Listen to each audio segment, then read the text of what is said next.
பேரவையில் ஆளுநர் உரையை ஆளுநர் ஏன் படிக்கவில்லை என்று ஆளுநர் மாளிகை ஒரு 13 குற்றச்சாட்டுகளை கூறியிருக்கிறது. அந்த 13 குற்றச்சாட்டுகளில் முதலாவது குற்றச்சாட்டாக இந்தியாவின் தற்கொலை தலைநகராக தமிழ்நாடு இருக்கிறது என ஆளுநர் மாளிகை வெளியிட்டுள்ள அந்த குற்றச்சாட்டில் கூறப்பட்டிருக்கிறது. அதிகமானோர் தமிழ்நாட்டில் தற்கொலை செய்து கொள்கிறார்கள் என்ற குற்றச்சாட்டு கூறப்பட்டிருக்கிறது. இரண்டாவதாக ஆளுநரின் ஒலிபெருக்கி பலமுறை சுவிட்ச் ஆஃப் செய்யப்பட்டது என்பதால் தம்மால் ஆளுநர் உரையை படிக்க முடியவில்லை என்றும் ஆளுநர் மாளிகை வெளியிட்டுள்ள அந்த குற்றச்சாட்டில் தெரிவிக்கப்பட்டிருக்கிறது.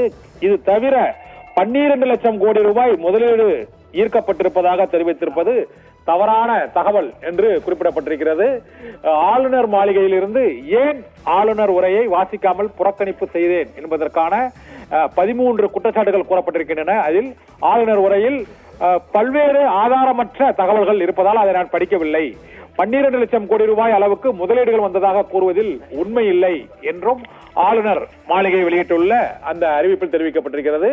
மேலும் தேசிய கீதம் இசைக்கப்படுவது மீண்டும் ஒரு முறை அங்கு புறக்கணிக்கப்பட்டதால் தாம் ஆளுநர் உரையை வாசிக்காமல் புறக்கணித்தேன் என்று கூறியிருக்கிறார். மேலும் தமிழகத்தில் 1000க்கும் மேற்பட்ட கிராம பஞ்சாயத்துகளில் தேர்தல் நடைபெறாததால் உள்ளாட்சிகள் முடங்கி இருக்கின்றன என்றும் ஆளுநர் வெளியிட்டுள்ள அந்த 13 குற்றச்சாட்டுகளில் ஒன்றாக அவர் குறிப்பிட்டிருக்கிறார். இது தவிர மகளிர் பாதுகாப்பு என்பது தமிழகத்தில் இல்லை என்றும் ஆளுநர் உரையில் குறிப்பிட்டிருக்கிறார். இதனால் பெண்களுக்கு எதிரான அந்த வன்முறைகள் 55%, போக்சோ என்ற கற்பழிப்பு மற்றும் வன்முறை, குழந்தைகள் மீதான வன்முறை, பாலியல் வன்முறை 33% வரை அதிகரித்திருக்கிறது என்றும் ஆளுநர் வெளியிட்டுள்ள அந்த 13 குற்றச்சாட்டுகளில் தெரிவித்திருக்கிறார். இது தவிர பட்டியலின மக்கள் மீதான வன்முறை மற்றும் பெண்கள் மீதான வன்முறை தொடர்பான செய்திகள் வெளியிடப்படுவதில்லை, அது அந்த குற்றங்கள் மீது நடவடிக்கை எடுக்கப்படவில்லை என்ற குற்றச்சாட்டையும் அவர் கூறியிருக்கிறார். ஆளுநர் உரையை புறக்கணித்தது ஏன் என்று அவர் 13 குற்றச்சாட்டுகளை தெரிவித்து அவர் அந்த அறிக்கையை வெளியிட்டிருக்கிறார். அதில் 20,000க்கும் மேற்பட்டோர் தற்கொலை செய்து கொண்டிருக்கிறார்கள் என்றும் அதில் நாள்தோறும் 65 தற்கொலைகள் வரை தமிழ்நாட்டில் நிகழ்ந்து வருகிறது என்ற குற்றச்சாட்டையும் அவர் கூறியிருக்கிறார். இது தவிர சிறு குறு தொழில் நிறுவனங்கள் தொடர்பான தகவல்கள், அந்த தொழில்கள் வீழ்ச்சி அடைந்திருக்கின்றன என்றும் அதனை மீட்பதற்கான நடவடிக்கைகளை தமிழக அரசு மேற்கொள்ளவில்லை என்ற குற்றச்சாட்டையும் அவர் கூறியிருக்கிறார். இது தவிர அரசு ஊழியர்கள் மற்றும் தனியார் நிறுவன ஊழியர்களுக்கான உரிமைகள் மறுக்கப்படுகிறது என்றும் அவர்களும் பாதிக்கப்பட்டிருக்கிறார்கள் என்று கூறியிருக்கிறார்.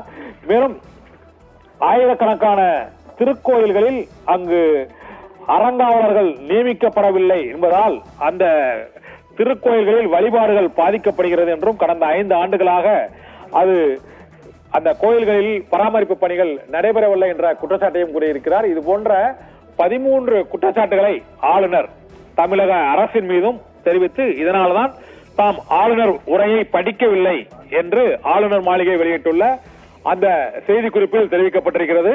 அதில் பெண்கள் மீதான பாதுகாப்பு மற்றும் தொழில் முதலீடு முடங்கி இருப்பது, உள்ளாட்சிகள் முடங்கி இருக்கிறது, காவல்துறையினரின் செயல்பாடால் சட்டம் ஒழுங்கு சீர்குலைந்திருக்கிறது, தனது ஒலிபெருக்கி பலமுறை ஆஃப் செய்யப்பட்டது, தேசிய கீதம் பாடப்படாதது ஆகிய காரணங்களால் நாம் ஆளுநர் உரையை புறக்கணித்துவிட்டு வெளிநடப்பு செய்தேன் என்று ஆளுநர் மாளிகை வெளியிட்டுள்ள அந்த 13 முக்கிய அம்சங்கள் 13 குற்றச்சாட்டுகளின் மூலமாக தெரிவிக்கப்பட்டிருக்கிறது.